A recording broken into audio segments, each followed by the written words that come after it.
A quiet Tuesday morning at Fairmont National Bank turned uncomfortable over something most people wouldn't even notice.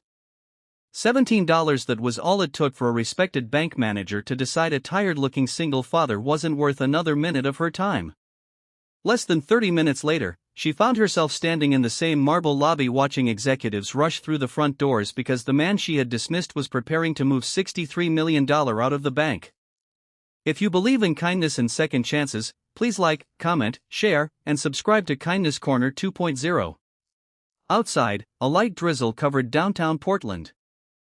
People hurried past with coffee cups tucked beneath their jackets while buses splashed through shallow puddles along Jefferson Street. Inside the bank, everything looked polished and expensive. The marble floors reflected the bright ceiling lights. Fresh flowers sat on the reception desk. A piano version of an old jazz song drifted softly through hidden speakers. For Owen Mercer, none of those details mattered. He had barely slept. His 7-year-old daughter, Hazel, had spent half the night coughing. By 6 o'clock that morning, he had managed to get her ready for school with homemade oatmeal and half a banana because groceries had to last until Friday. He smiled while walking her to the school gate, but the smile disappeared as soon as she turned toward her classroom. Every dollar mattered. Ever since his wife, Nora, had died from an unexpected heart condition 4 years earlier, Owen had learned how to stretch every paycheck. He worked remotely as a senior financial compliance consultant, a job most people never understood. It wasn't glamorous. His clients were charitable foundations, universities, and non-profit organizations that trusted him to oversee regulatory compliance and large financial transfers. The work paid well, but he refused to live beyond his means. Years of helping charities recover from financial fraud had made him cautious with money. Most mornings, he drove the same 12-year-old pickup truck. His jacket was faded around the cuffs. His shoes had been resoled twice instead of replaced. People often assumed he was struggling. Sometimes he let them. That morning, he wasn't visiting the bank because of his own account. He had been appointed interim financial trustee for the Redwood Children's Health Foundation after the retirement of its longtime treasurer. Months of audits had finally been completed, and the foundation's board had voted to transfer $63 million to another institution that specialized in nonprofit investment management. Everything had been scheduled carefully. All Owen needed to do was verify several documents, present his authorization letters, and begin the transfer process. Simple. Or at least it should have been. He walked inside carrying a worn leather portfolio instead of an expensive briefcase. His umbrella dripped quietly beside the entrance. Near the customer service desk, a college student accidentally dropped a folder filled with papers. Without thinking, Owen crouched down. "Here," he said with a friendly smile. "You've got one hiding under the chair." "Thank you," the young man laughed nervously. "No problem." Small moments like that came naturally to him. At the customer service counter stood Veronica Hale. At 38, Veronica had built a reputation for efficiency. Regional management praised her numbers. She rarely took vacations. Her suits were always perfectly tailored, and every employee knew she expected absolute professionalism. Unfortunately, professionalism had slowly turned into impatience. Her branch had recently received pressure from headquarters after missing quarterly sales goals. Every meeting focused on productivity, premium accounts, and reducing unnecessary customer interactions. Veronica had begun seeing people through spreadsheets instead of conversations. She noticed Owen approaching. Wrinkled jacket, old truck keys clipped to his belt, a folder that looked years old. She quietly assumed he would ask for an overdraft waiver or another fee reversal. Without smiling, she said, "Can I help you?" "I hope so," Owen answered politely. "I need assistance with 2 matters today. One concerns a personal account fee, and the other involves an authorized institutional transfer." She nodded without really listening. "Let's handle the personal account first." Owen slid his debit card across the counter. Veronica typed for several seconds before speaking. "It appears your checking account was charged a $17 maintenance adjustment yesterday." "Yes. I'd like someone to review it." I thought my account qualified to waive that fee. It no longer does. I wasn't notified. You received an electronic disclosure. I never saw one. Veronica folded her hands. The fee is correct. I understand, Owen replied calmly. Would someone mind checking anyway? I may have misunderstood the account requirements. Behind him, several customers waited quietly. Veronica glanced toward the growing line. Sir, $17 isn't something we normally debate. Owen remained polite. I know it isn't a large amount. Then why argue over it? He hesitated before answering. Because rules should apply fairly. The words irritated her more than she expected. She interpreted them as criticism. Instead of asking another employee to verify the account, she sighed loudly enough for nearby customers to hear. If $17 creates this much concern, perhaps this isn't the right bank for you. The lobby grew noticeably quieter. Owen blinked once. Not angry. Just surprised. I wasn't asking for charity, he said. I'm asking whether the fee was applied correctly. It was. I'd still appreciate someone checking. I already checked. The young teller beside Veronica looked uncomfortable but stayed silent. Owen gently picked up his debit card. All right. He could have argued. Instead, he opened his portfolio. In that case, he continued evenly, I'd like to proceed with my second appointment. Veronica barely looked up. What appointment? The institutional transfer scheduled for 10:30. She frowned. I don't see one. It's under the Redwood Children's Health Foundation. She typed again. Nothing appeared because she searched only personal appointments. There isn't one. There should be. There isn't. Owen removed a printed confirmation letter. The regional office arranged it last week. She glanced at the first page without reading beyond the foundation's name. Corporate matters are usually handled elsewhere. The instructions specifically directed me here. I'm afraid you'll have to reschedule. I drove almost an hour. I'm sorry. Her voice suggested she wasn't. Behind Owen, another customer whispered quietly to his wife. Poor guy. Owen heard it. He smiled politely anyway. I don't believe there's been a mistake, he said. The documentation is complete. Veronica crossed her arms. Sir, if your concern is $17, I'm not convinced we're discussing a $63 million transaction. Several people nearby exchanged amused looks. One teller looked down at her keyboard.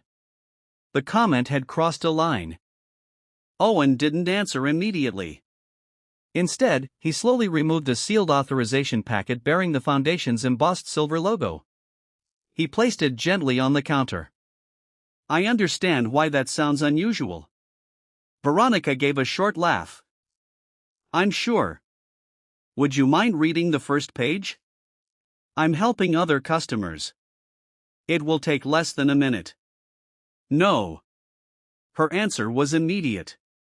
She turned toward another teller. Melissa, could you please assist the next customer? The message was obvious. This conversation was over. Owen stood quietly for several seconds. No raised voice. No threats. No insults. Just silence. Finally, he nodded once. Thank you for your time. He gathered every document carefully back into the portfolio. As he turned away, an elderly woman waiting nearby accidentally dropped her cane. Owen immediately bent down, picked it up, and handed it back with a warm smile. Take your time. Thank you, dear. She whispered. Veronica noticed the exchange. For a brief second, something tugged at her conscience. Then her office phone rang. She walked away without another glance. Owen didn't leave the bank. Instead, he stepped into a quiet seating area near the windows and opened his phone. He searched for one contact, Amelia Cross, Executive Vice President, Fairmont National Bank Institutional Services. She had personally coordinated today's transfer after 3 months of meetings with the Redwood Foundation Board. Owen pressed call. She answered almost immediately. Owen, good morning. Everything going smoothly? He looked once toward the busy customer service desk. I'm afraid there seems to be some confusion at the branch. What happened? I don't think anyone recognizes the appointment. A long pause followed. They don't recognize it? No. And the authorization packet? I wasn't able to present it. Amelia's voice became noticeably sharper. Stay exactly where you are. I'd rather not inconvenience anyone. You aren't. Another pause. Please don't leave the building. Owen simply replied, all right. He ended the call and quietly sat near the large front windows, watching rain slide down the glass while customers continued coming and going. He had no idea that less than 10 minutes from now 3 black executive vehicles would pull into the bank's front entrance, and the ordinary Tuesday morning Veronica thought she controlled was about to become the longest day of her career. Owen slipped his phone back into his pocket and watched the rain trace uneven lines across the tall windows. The lobby had returned to its usual rhythm. Customers stood in line, tellers counted cash, printers hummed, and someone laughed near the investment offices. To everyone else, it looked like another ordinary Tuesday. Only Owen knew that Amelia Cross had sounded genuinely alarmed. He wasn't interested in embarrassing anyone. In fact, he hoped she would simply sort out the appointment, apologize for the misunderstanding, and allow the transfer to proceed quietly. Across the lobby, Veronica Hale was already helping another customer. Her tone had changed completely. She smiled. She offered coffee. She patiently explained savings options. The contrast wasn't lost on Owen. He didn't resent her. He simply wondered how many people had walked through the branch wearing ordinary clothes and left feeling invisible. About 8 minutes later, the soft hum of conversation changed. Several heads turned toward the entrance.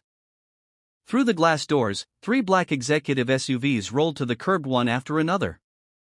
The security guard immediately straightened his jacket. A receptionist whispered, "Is someone from headquarters coming?" The automatic doors opened. First walked in 2 members of the bank's corporate security team. Behind them came Amelia Cross, Executive Vice President of Institutional Services, carrying a leather portfolio. Beside her was Harold Vance, Regional Director for Oregon Operations. Another executive followed carrying several document binders. Every employee in the branch recognized them instantly. Veronica's confident smile disappeared. Corporate executives rarely visited without notice. Harold looked around the lobby before asking calmly, "Where is Mr. Owen Mercer?" Owen stood from the seating area. "I'm here." Amelia walked directly toward him. "I'm so sorry you had to wait." She extended both hands. "Mr. Mercer, I sincerely apologize." Several customers looked at one another. One teller quietly stopped counting cash. Amelia continued. "The foundation board has already arrived at the receiving institution. They've been expecting confirmation for nearly 30 minutes. It's all right," Owen answered. There was some confusion. Amelia glanced toward Veronica. "I understand." Her voice remained professional. "Nothing more. Nothing less." She turned back toward Owen. "If you're ready, we've prepared the executive conference room." Before they walked away, Owen hesitated. "There is one small issue." Amelia nodded. "The $17 maintenance fee." He looked surprised. "You know about it? You mentioned it on the phone." "It isn't really about the money." "I know." She smiled gently. "It's about whether procedures were followed." "Exactly." Harold quietly made a note in his folder. No one said another word. The 4 of them disappeared into the executive meeting room. The heavy glass door closed. Silence spread across the lobby. Customers began whispering. One elderly man quietly said, "Didn't she just tell him maybe this wasn't the right bank?" Another customer nodded. "I heard it." Veronica suddenly remembered every sentence she had spoken, word for word. For the first time that morning, she felt genuinely uneasy.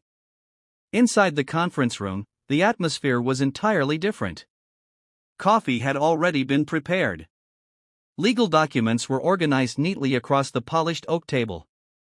Representatives from the receiving institution joined through secure video conference. Owen removed the same worn leather portfolio Veronica had barely glanced at. Inside were notarized trustee resolutions, board authorizations, identity verification documents, federal compliance certifications, transfer instructions, insurance confirmations. Every document was perfectly organized. Amelia smiled. "I've worked with trustees for nearly 20 years. She looked toward the legal advisor. "I've never seen paperwork prepared this cleanly." Owen laughed softly. "I've had a lot of practice." For the next 45 minutes, everyone worked quietly. There were no dramatic speeches, no arguments, just professionals completing one of the largest nonprofit fund transfers the branch had ever handled. When the final authorization code appeared on the screen, Harold extended his hand. "Congratulations. The transfer of $63 million officially been initiated." Owen shook his hand. "I appreciate everyone's help." No celebration followed. Because to Owen, it wasn't his money. It belonged to thousands of children who depended on the foundation's hospitals, research grants, and treatment programs. Protecting it was simply his responsibility. Outside the conference room, another meeting had already begun. Regional Human Resources had joined by video. Compliance officers reviewed security footage, transaction logs, appointment schedules, recorded phone calls, customer interaction policies. Veronica sat quietly across from Harold. He spoke calmly. "No one is being disciplined because of a transaction." She nodded hopefully. He continued.